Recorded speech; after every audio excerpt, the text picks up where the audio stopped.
Hi, this is Steve, and I want to welcome you to another Tech Leader Talk discussion.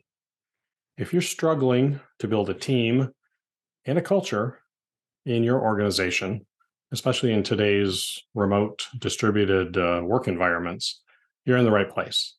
Today, I'm talking with my friend, Kevin Eikenberry, about that very topic. Kevin is recognized as one of the world's top 30 leadership professionals, and he just published a new book called The Long Distance Team. And he'll be talking about that today and sharing some of the tips from that book. And he's also going to share his experience and his insights from working in this area for 30 years to help companies build remote teams that work for everyone. So let's get to our discussion. Hi, Kevin. I want to welcome you back to the podcast. And I say back because you are the first guest to ever come onto the podcast twice. So I'm honored to have a chance to talk with you again today. I'm the one that's honored. That's pretty cool. I'm glad to be back. Thanks for having me. So when we talked, it was just about 2 years ago. When your first episode was out, we were about a year into the pandemic, and we talked about work and all the disruptions that were happening and what business leaders had to be thinking about then. A lot's changed in the last 2 years, and looking forward to talking to you about kind of what you've learned in your work with other business leaders and in your own business. What's changed? You've got a new book out, The Long Distance Team, and definitely want to talk about that. But before we jump into that, just kind of remind us, and for the listeners who maybe didn't hear or don't remember the first episode, what's your journey? How did you get to kind of the leadership work that you do today? How did you find that as your calling? Well, that's exactly what it is. It is my calling. That's what I was put on the earth to do. So, I worked in corporate America. I was in sales and marketing roles, found myself in a training and development role inside it. Well, didn't find myself, worked to get myself in a training and development role inside of Chevron Corporation. And then now, approaching 30 years ago, I left to start the company that's now known as the Kevin Eikenberry Group. And I think that the biggest focus of our work is around leadership and helping leaders grow and improve and make a bigger difference for themselves, their teams, their organizations in the world. And I think what drew me to that was two things. Number one is that I think what I found that I was best at when I was teaching a group was when I was teaching things that people felt they could apply both personally and professionally. And that's certainly true for anything related to leadership, even if the context is different. And I think the other thing that drew me to and keeps me largely in the space around leadership development is that it's a huge lever, right? If we want to create a better team, create a better organization, better world, then it takes leaders. It takes leaders, and if we can help leaders be more effective, then we can change the world for the better. Okay, interesting. So your last book was titled The Long Distance Teammate, which came out about 2 years ago. And we talked about that last time. The new one is called The Long Distance Team, Designing Your Team for Everyone's Success. Yep. So what motivated it? And I guess the follow-up question is, what have you learned since the last book was released, and kind of how does this either build on that or dovetail with it? Well, so we jumped into the middle. So pre-pandemic in 2018, we released a book called The Long Distance Leader. So long distance leader, long distance teammate, long distance team. So you can sort of see the progression. And the long distance team is really about the unit, right? Whether that unit is a team or whether that unit ends up being organizationally, because we talk about how do we design teams and how do we create culture, the culture that we want in a world that's changing. So I think the context here is the fact that the world continues to change. The world of work is continuing to change, right? And in the 2 years, Steve, since we chatted before, you would have thought that by now we'd have a little more clarity, right? Part of me, the non-cynic of me, which is the bigger part of me, would say, well, why after 3 years don't we sort of have this kind of figured out? Like, we sort of now know that people can work from wherever, and some of us want to have people in the office or not. And yet people are still trying to figure out what they want to do, or when they try to do it, it doesn't end up working as well as they'd hoped. But the big ideas of the book are that if the world of work is changing, and at least some of it is going to be at distance, then what are the implications for that about how our teams should be designed and operate, and how what should our culture look like in that world, and how do we want to create the culture to make it work, as the subtitle says, for everyone's success. Mm-hmm.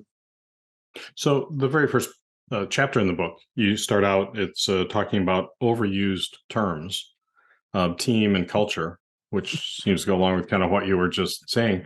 Right. How do you start the book with that? And how did those two terms kind of jump out at you, or why are those hot buttons? Well, we sort of knew that we knew that the book was going to be about team, and it was going to be about culture. And the word team, we all know what teams are at some level, but in a world where we're not in physical proximity, or we're not all in physical proximity all of the time, how we think about that unit might be changing, or perhaps should be changing, right? And so we just want to sort of go back to principles. I often like to think about the fact that all the work that we do, Steve, we try to focus on what are the principles that are unchanging before we start thinking about what needs to change.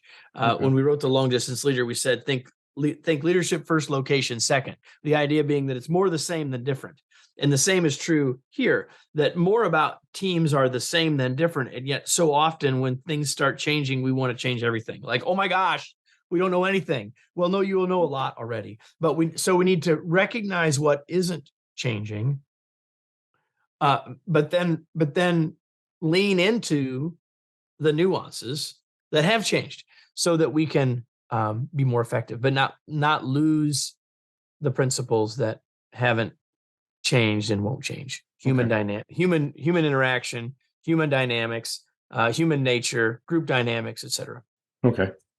So what's an example of how in the last 3 years, with all this disruption, what are some of the things you mentioned? A couple there, but what's for a company? What kind of things do they keep?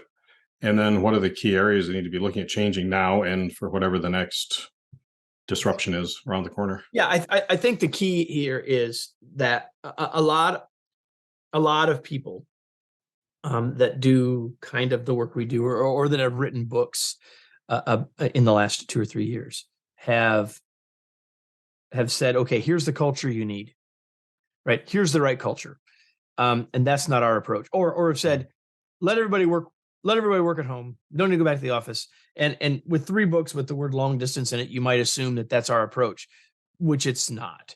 Like, the right answer to your question is that an organization needs to figure that out for themselves based on their situation, their desires, their outcomes, their history, the nature of their specific work. Like, those are the things that should come first. So rather than me say, here's what your teams ought to look like, what we've tried to do is say, here are the things you ought to be thinking about, so you can decide for yourselves what you need your teams to look like. Now, the second half of your point, which is in a world that's continuing to change, I think that's an important piece.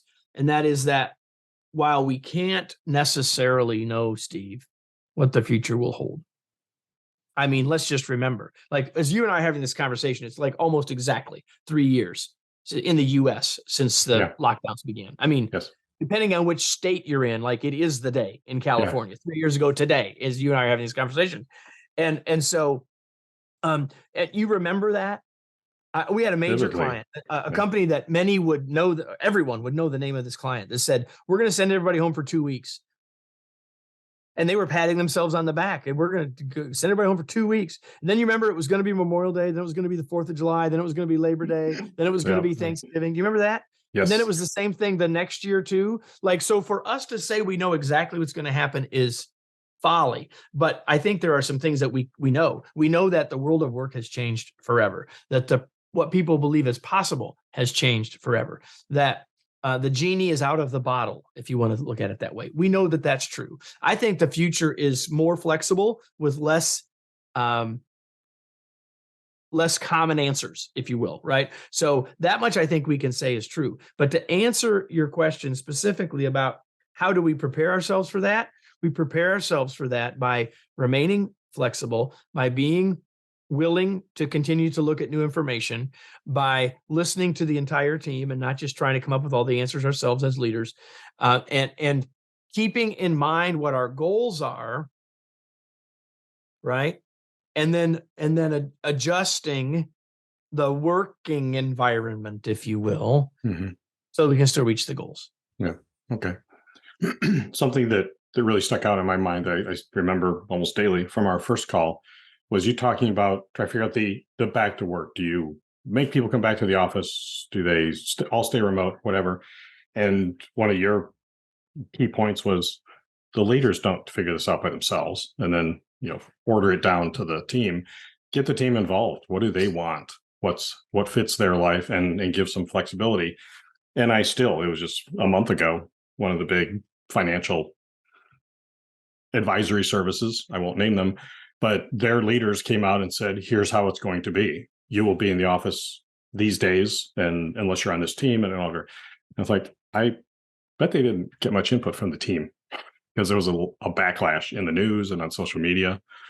Yeah, and it's not just been one. There's been that's just one after the next, after the next, after the next. And what we have come to say, and I don't remember, when I started saying this or if I said this on the other show, is that leaders historically have felt like, well, we need to have a policy, especially the bigger our organization. The bigger our organization is, the more we think we got to have a policy.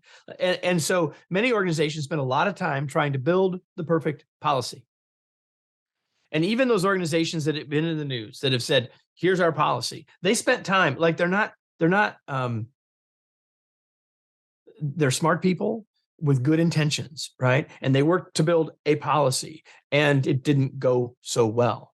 And I think one of the messages that we've been sharing with people for some long time now is that quit thinking policy and start thinking pilot. Especially if the world is going to continue to change, then first of all, we sort of know that policies in general, there's always problems with them at some level, right? And so, and then if we try to create them in a vacuum with only part of the group, to your point, Steve, and if we do it in a world that's continuing to change, even if we do our very best to try to take care of all of the details, and the more we try to take care of all the details, the more lengthy the policy gets, and therefore becomes less and less clear, right? Why don't we just stop and say, let's keep piloting and let's keep trying and let's keep seeing.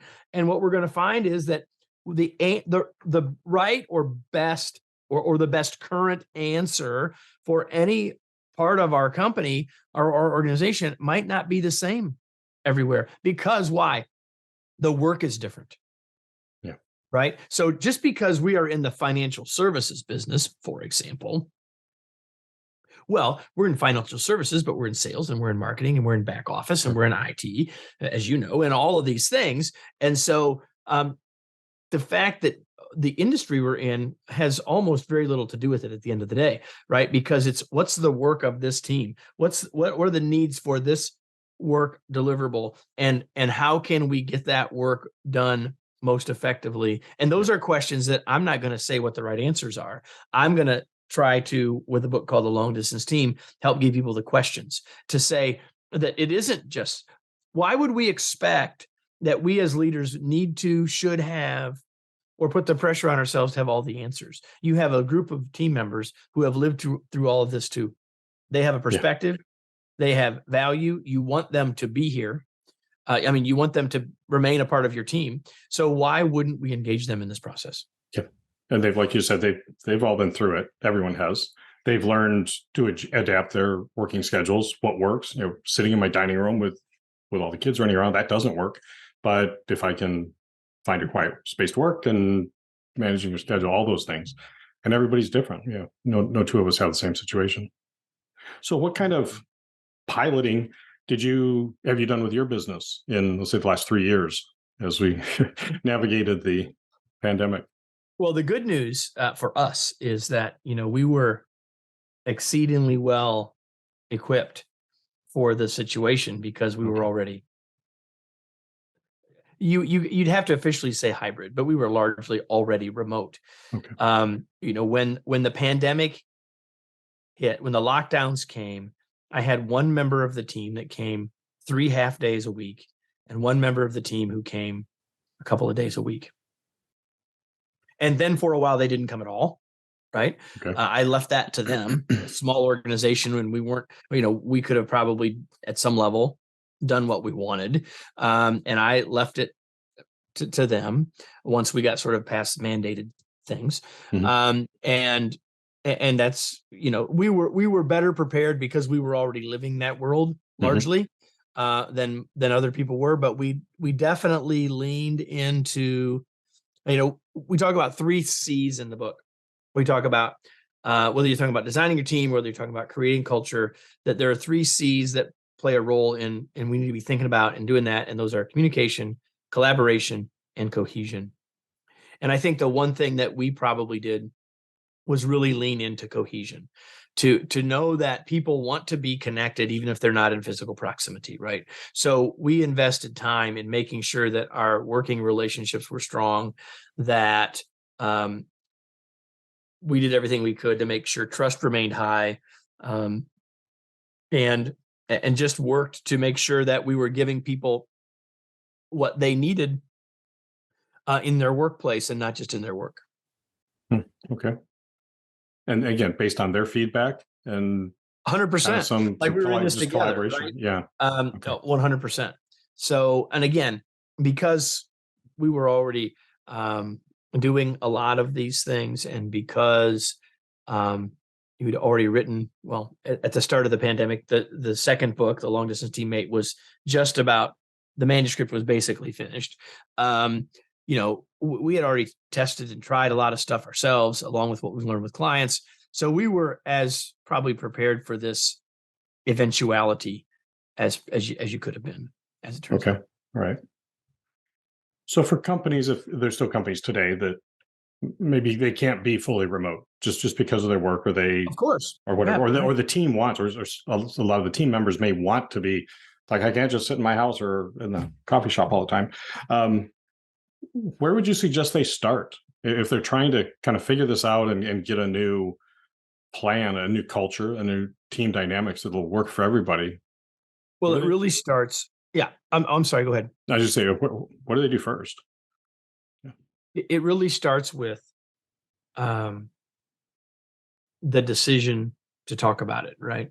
Okay. And that might be the leader's role to say, or probably is a leader's role to say, hey, this is something we ought to talk about. What do you all think? Should we talk about it? And the answer is probably going to be yes. And then I think you would start with as good a place as any to start as this. So we're 3 years in.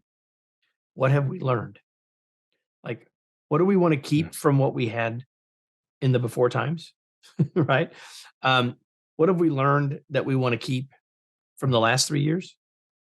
And what is how does that help us create a future that works for everybody? Now, when we say works for everybody, there's an important piece here, Steve, and that is that if you read the business press over the last 2-3 years, there's been a pendulum swing from one end of this to the other. From um, we're the organization, darn it, and you need to do what we say. This whole policy stuff, right? Yep. To like, oh no, they may all leave. We don't feel like we have the ability to tell them what to do because they'll just leave and go work for somebody else. So then it feels like the pendulum swings from the balance of power being in the hands of the employer to in the hands of the employee. And it's even been characterized as almost like a struggle, almost like there's this tension, when the reality is that the solution is to quit thinking about us and them, win or lose, who's got the upper hand, but realize that we're in this together. So that on one hand, organizations are saying, we need to make sure we get great results. And the team members are saying, yeah, but how can we do that in a way that works for us? See, the right answer is to ask and think about both of those together. So the question, how do we start? We start by saying, let's look at how we can get even better, but it has to be framed around both the outcomes and the people. Or it can't be about it's only what do you all want, and it's not only about what are the results the organization needs. It's about finding the balance or creating the right tension, if you will, between those two things, rather than saying it's about one or it's about the other. And too much of the conversation has been about one or the other, when the reality is they've always gone together. It's just that in a new world where we see the world differently and we see work differently, we need to acknowledge and think about them both sort of equally, if you will. Okay. Are there particular activities you've seen that work well for managing? Because some, depending on the company culture, some of them it's an us versus them. It's like, oh, that's management. Nope, and we're the workers. How do you, if that is a situation, or you want to avoid it? What kind of activities can bring management and the other team members together to collaborate on something like this? Well, I mean, say something about the bigger idea that you just shared, and then we'll try to get back to the end. What you're talking about here is there's perhaps a team that wants to think about doing something, or a leader says, I want to do something here. But the larger culture is different than that, right? It's an us, them, it's a power grab, or whatever you want to call it. Yeah. So command and control, whatever. So we talk in the book about the idea that there's always two cultures. There's the macro culture and the micro culture, right? And so the first part, Steve, of your question is that if we as a micro culture, me as a leader, me as a supervisor with my team, want to look at some of these things, we can be accountable for that, because there's already a difference between our culture and every other team, as well as the larger organization. And we can't go totally rogue, probably, but that doesn't mean that we have to wait, right? So the first part of to answer your question, Steve, the first part is, just because that doesn't feel like the culture of our organization doesn't mean we, as a unit, as a team, can't do something. That's the first thing, to do something. Okay. And then your question is, what should we do? And the book gives you a number of things to think about around that. But fundamentally, I would say, first of all, it depends. Are we thinking about how our team is designed, or are we thinking about culture, which is simply the way we do things around here? So let's just say it's about that. Then, or in either case, the book helps you get started in doing that, but it all starts with asking questions around those 3 C's, right? How is communication working or not? Where is it working or not, right? How is it working or not? Collaboration and cohesion. So it's using those 3 pillars, what we call the 3 C's, as a way to help you start to talk about where are we compared to where we'd like to be around those 3 areas. Okay, interesting. I work with a lot of clients who are tech companies, and they were at least partly remote long before the pandemic, because they have teams around the world, a team in India, a development team in Eastern Europe and the United States. So they're dealing with different time zones. So getting live interaction can be tricky, but for software developers or people designing complex computer systems, they need the collaboration. How have you worked with anybody where they have to try and figure out how to manage kind of the asynchronous? We can do this through messaging or email because we're in different time zones, versus, okay, we got to be in front of the same whiteboard, even if it's virtual, at least sometime. How do you create that hybrid? I think that you've answered part of the question in the way you asked it, and that is, okay, a lot of people assume that to collaborate equals we have to be synchronous. And I think that the fact is that that's just not true. Are there benefits of having us all synchronously working on something, brainstorming something? Sure. Is it nice when we're all in the same physical location? Sure. But does that have to happen for us to be successful? It does not. We got all sorts of tools that can help us do. I mean, you could argue that we can have a more powerful whiteboarding exercise using technology than we can in a conference room, because we could literally all have a pen at the same time if we want, right? True. You can't have that very easily in the office, right? Or in the conference room. No. So, and the documentation of what we've written and all that stuff is is much easier with using technology once we understand how to use whatever our technology platform is, than having it on a whiteboard and then let's take a picture of it, right, and email it to everybody, right? So like there's real advantages that we can leverage with technology there. But I think the bigger thing around collaboration, I'll just use the example. I have written 3 books now with Wayne Trammell, right? And we have never, well, for the last 2 books, we were not at all in the same place ever during the writing of the books. We really weren't during the first one either. So was there collaboration? 100%. Yeah. Was it synchronous? Only a small amount. He writes, I write asynchronously. We both edit and comment asynchronously. Then we come together synchronously to walk through that and say, what do we really need to change? And then we create an action plan of what needs to happen based on when we've been synchronous, and we go back asynchronous. So that's just an example inside the world of writing a book that clearly is collaborative. Both of our names are on the title. I mean, on the title page of the book, for example. But the reality is that one of the things that gets in our way is this assumption that collaboration has to be synchronous when it does not. Now, if we're at great distance, right, globally, there may be times when we want to get everybody physically together, and we're going to have to make sure we do one thing, and that is that don't put all the pain of the time zone on one group. Like if it's sometimes we pick a time that works better for Europe, and sometimes we pick a time that works better for the US, as an example, rather than just always working off Eastern time US, right? And then forcing everybody to that. Okay. Yep. That's interesting. Good point. What's coming next for you and your team? I would predict there might be another book in a couple of years, but what are your big I've got a now? book. I've got a book that I'm working on that's not really in this long distance okay. framework, if you will.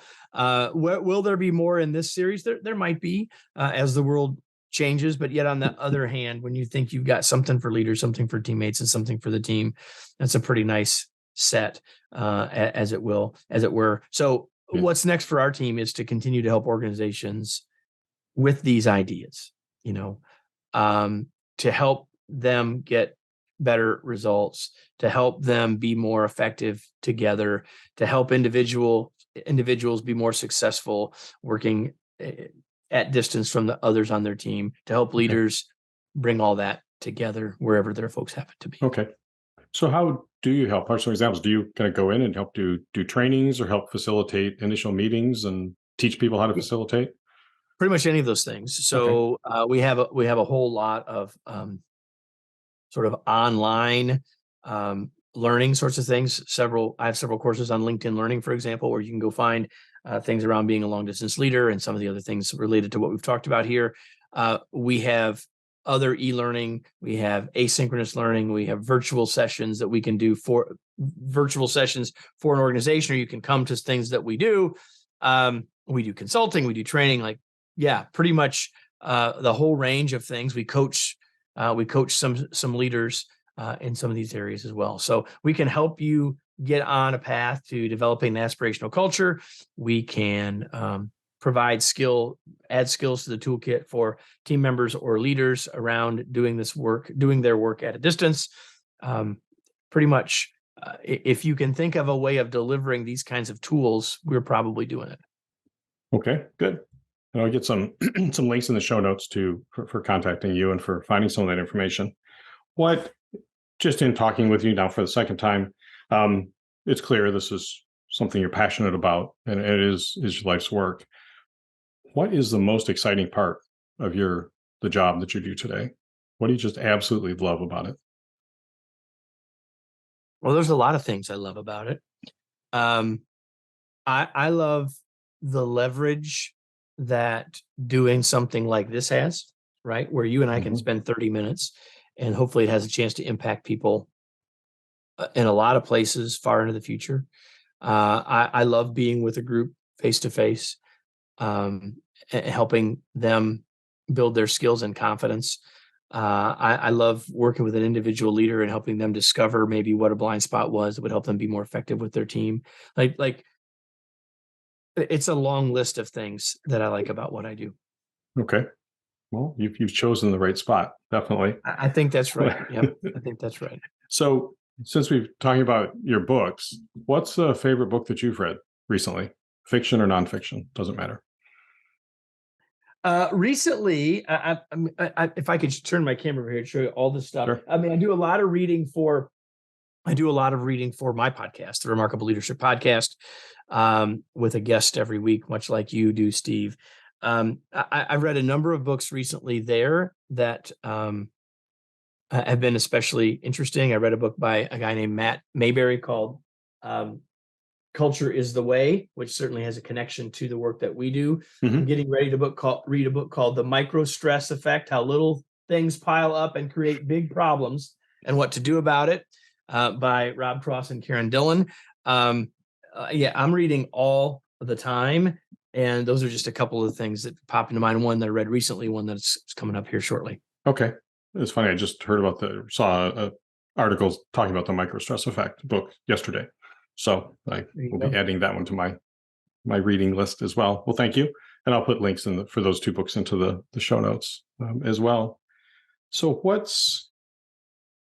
talked a little bit about what you've got going on for the next year. What's your team doing, or what changes are you looking at, or what piloting are you still working on as we continue to navigate the pandemic as it's hopefully winding down?